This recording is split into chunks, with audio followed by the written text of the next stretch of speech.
Bienvenidos a Acho, ¿qué dices?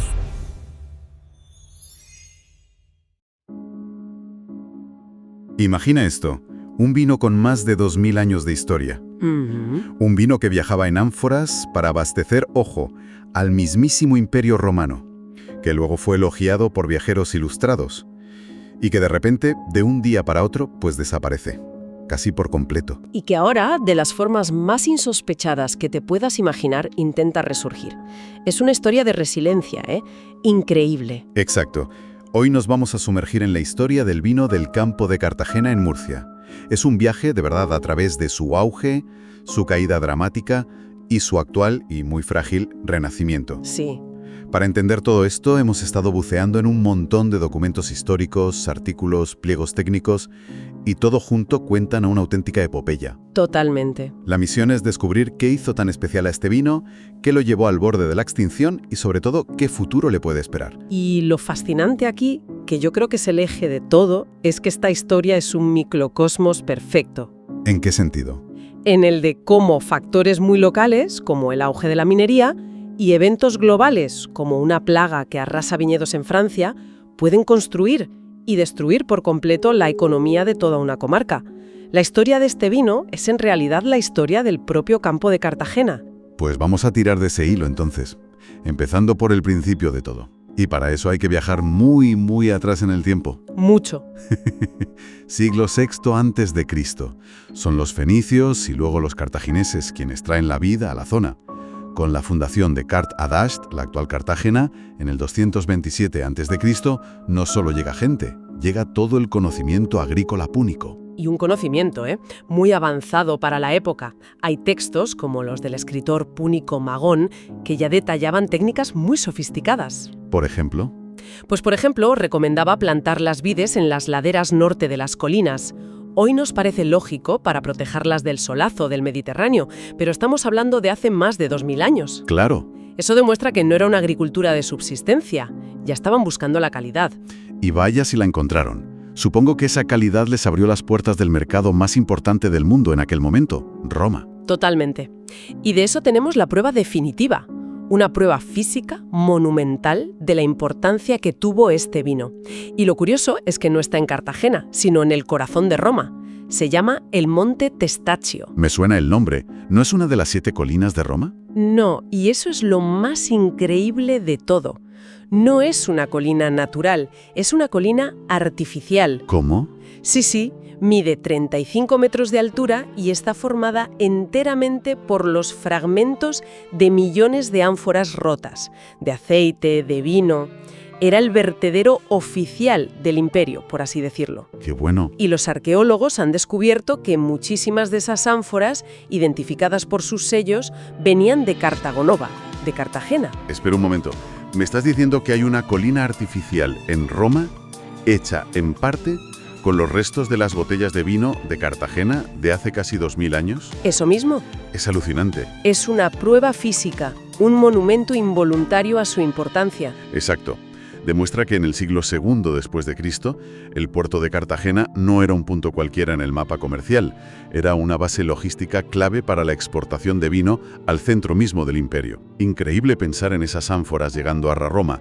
Pero, ¿qué pasó después del imperio? Me da la sensación de que la historia de este vino se apaga durante siglos. Se apaga casi por completo. La Edad Media fue una época muy oscura para toda esa franja costera. Los saqueos continuos de piratas berberiscos, Brutales. claro, provocaron que la comarca quedara prácticamente despoblada. La gente huyó al interior y, lógicamente, el cultivo de la vid se abandonó. ¿Y cuándo vuelve a encenderse la luz? Pues tenemos que esperar hasta el siglo XVIII, con la estabilización, el crecimiento, y aquí tenemos un documento que es un verdadero tesoro, el Catastro de Ensenada de 1755. Es una fotografía perfecta de ese resurgimiento, y las cifras que dan son muy potentes. En 1755 el catastro registra casi 2000 fanegas de viñas. Esto producía más de 61.000 arrobas de vino. Para que nos hagamos una idea, una arroba son 16 litros, así que hablamos de casi 1 millón de litros. ¿1 millón de litros? 1 millón, para una población de unos 28.000 habitantes. Estaba claro que ya era un negocio muy, muy serio. Y no solo un negocio, era un producto de calidad reconocida. Tenemos testimonios de la época, como el del viajero francés a Laborde, que en 1807 escribe algo que no deja lugar a dudas. A ver. El mejor es el del Plano de Cartagena, agradable y delicado, que puede competir con el de Alicante. Ojo, eso es un elogio enorme. El vino de Alicante, el Fondillón, ya tenía una fama internacional brutal en esa época. Ponerlos al mismo nivel. Es decir, muchísimo. Pero Laborde añade una observación que, leída hoy, resulta casi profética.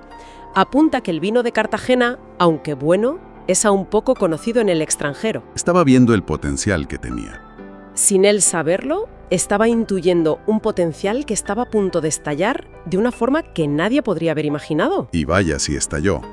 Pasamos de ese vino poco conocido a una industria masiva que lo domina todo. El Boletín Oficial de la Provincia de 1852 nos pinta un cuadro vívido. A ver, solo en el casco urbano de Cartagena había una red de 74 tabernas-bodegas.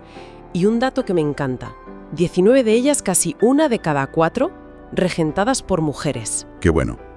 Además, grandes almacenes, fabricantes de toneles, era una industria completa. ¿Qué pasó? ¿No puede ser que de repente a todo el mundo le diera por beber vino cartagenero? No, para nada. Tienes razón, no fue casualidad. Lo que ocurrió a mediados del siglo XIX fue una tormenta perfecta. La confluencia de 3 factores clave. Vale. El primero, totalmente local. El boom minero. Claro, la Sierra de Cartagena y la Unión. Exacto. A partir de 1825 se liberaliza el sector, se descubren filones enormes de plomo y zinc y llega una cantidad de gente masiva, miles de trabajadores de toda España. Y esa nueva población obrera necesitaba vino. Necesitaba calorías y consuelo. El vino era parte de su sustento diario. La demanda local, pues, se disparó. Vale, ese es el motor interno. ¿Cuál es el segundo factor? El ferrocarril. Entre 1860 y 1880 se construyen las líneas que conectan Cartagena con el resto del país. Ah, claro. De repente, el vino se podía transportar de forma masiva, rápida y eficiente a los puertos para exportarlo o al interior. Se rompieron las barreras geográficas. Tenemos demanda local por la minería y capacidad de distribución por el tren. Falta la chispa que lo enciende todo a nivel global. Y esa chispa fue una catástrofe ajena, la filoxera en Francia. Ajá. A partir de 1863, una plaga de un insecto llegado de América empieza a devastar los viñedos franceses. Francia, la gran potencia vinícola, se queda sin vino. Y entra en pánico, me imagino. Desesperada. Mira al sur, a España, que se convierte en su gran bodega. Y el campo de Cartagena vive su época de oro absoluta entre 1870 y 1890, exportando cantidades ingentes de vino común para abastecer el mercado francés. Es increíble cómo la desgracia de uno puede ser la fortuna de otro. Y no solo era cantidad, también buscaron el prestigio. He visto en las fuentes que se presentaron a exposiciones internacionales. ¿Sí? Consiguieron una medalla de plata en Ámsterdam en 1883. Incluso participaron en Filadelfia en el 78 con cosas tan curiosas como los vinos de naranja de un boticario.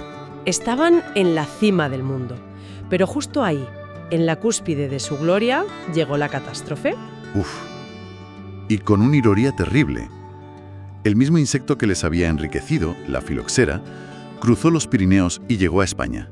En 1882 se detecta oficialmente en el campo de Cartagena. ¿Y qué hace exactamente este insecto? ¿Por qué es tan devastador?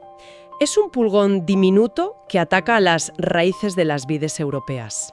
Las americanas habían desarrollado defensas, pero las nuestras eran totalmente vulnerables. El insecto succiona la savia de las raíces, las deforma y la planta muere en pocos años. ¡Qué agonía! La prensa de la época recogía el pánico con un dramatismo palpable. Hay una crónica que es tremenda. Dice: ya no es solo la filoxera. Anuncian de Cartagena la aparición de otro enemigo de la vid. Un insecto del tamaño y apariencia del gusano de la seda. De color rojo de ladrillo. ¡Qué imagen más aterradora! Suena a película de terror. Te pones en la piel de esos viticultores. Ver cómo tu medio de vida es devorado por un insecto rojo de ladrillo. Era el apocalipsis para ellos. Pero por si la plaga biológica no fuera suficiente, justo después llegó el golpe de gracia económico. No me digas que hay más. ¿Lo hay? En 1892, justo cuando los franceses empiezan a recuperarse, replantando con vides americanas La resistentes. solución que se encontró, claro. Pues su gobierno hace lo lógico desde su punto de vista. Cierra las fronteras al vino español para proteger su propia producción. Y el castillo de naipes se derrumba por completo. La consecuencia fue inmediata y devastadora. España, que se había volcado en producir para Francia, se encontró de la noche a la mañana con una sobreproducción masiva que no podía vender.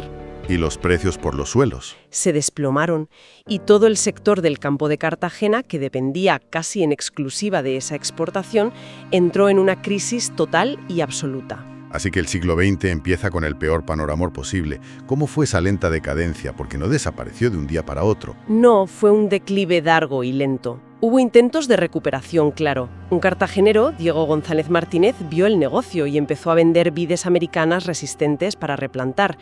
Pero ya no era la misma escala. El mercado se había perdido. Y a eso se suman las crisis del propio siglo XX en España. Claro. Primero, la guerra civil, que provocó el abandono de muchas fincas. Después, la crisis final y el cierre definitivo de la minería en 1991. Que eso fue clave, clavísimo, porque eliminó la última gran bolsa de demanda local, la de los obreros. Y finalmente, el golpe definitivo, la gran transformación agraria de la comarca, el paso al regadío. Exacto.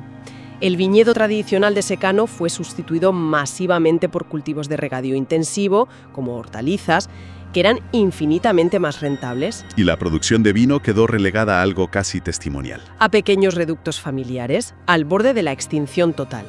Parecía de verdad el final definitivo de la historia. Pero aquí estamos, hablando de ello en el siglo XXI. Así que algo tuvo que moverse. Algo se movió. El punto de inflexión es el año 2003. En ese momento se reconoce oficialmente la Indicación Geográfica Protegida, la IGP Campo de Cartagena. Un sello de calidad. Sí, que busca proteger y promover lo poquísimo que quedaba de esa tradición milenaria. ¿Y cuál es la situación real hoy? ¿Hablamos de una recuperación potente o de algo más simbólico? Es muy modesta, no nos vamos a engañar. Hablamos de solo 88 hectáreas de viñedo adscritas a la IGP. Es muy poco. Poquísimo. Son bodegas pequeñas, artesanales, con una producción muy limitada. Pero lo importante es que el enfoque ha cambiado radicalmente. Ya no se busca el volumen, sino la calidad, la diferenciación y recuperar una identidad perdida. Y supongo que la clave para encontrar esa identidad está en volver a las uvas de siempre, ¿no? A las variedades autóctonas. Esa es la clave de todo el proyecto. Se está apostando por recuperar dos en particular. Por un lado, la Monastrell, la gran uva tinta del Mediterráneo. La reina del Mediterráneo la llaman. Exacto. Está perfectamente adaptada a la sequía y al calor. Es un tesoro genético. Y por otro, la Merseguera, una uva blanca, que era la predominante a principios del siglo XX y con la que se hacía el tradicional vino dorado del campo de Cartagena. ¿Y hay proyectos concretos? ¿Bodegas que estén liderando este renacer? Sí, y con filosofías muy distintas y fascinantes. Por ejemplo, en Pozo Estrecho está Viña la Cerca. Ajá. Es una bodega familiar con casi 150 años de historia. Han sobrevivido a todo. Ahora elaboran vinos de autor, recuperando estas variedades con métodos artesanales. Y fíjate qué bonito, proponen maridajes que conectan con el terruño. Su vino de Merseguera con un arroz en caldero del Mar Menor. Es cerrar el círculo, volver a las raíces. Tradición pura. ¿Y en el otro extremo? ¿Hay innovación? La hay, y de la más sorprendente que te puedas imaginar. Es el caso de Bodegas Andersí, en Cartagena. Se definen como la primera bodega submarina de España. Perdona, bodega submarina. ¿Cómo funciona eso? Pues combinan la crianza tradicional en barrica con un envejecimiento final bajo el mar.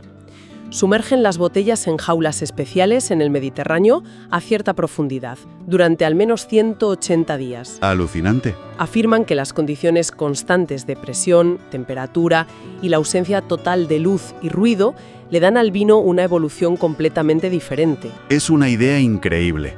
Pero además he leído que tiene un beneficio añadido muy interesante, ¿verdad? Sí, y es una parte preciosa del proyecto. Esas jaulas metálicas actúan con el tiempo como arrecifes artificiales.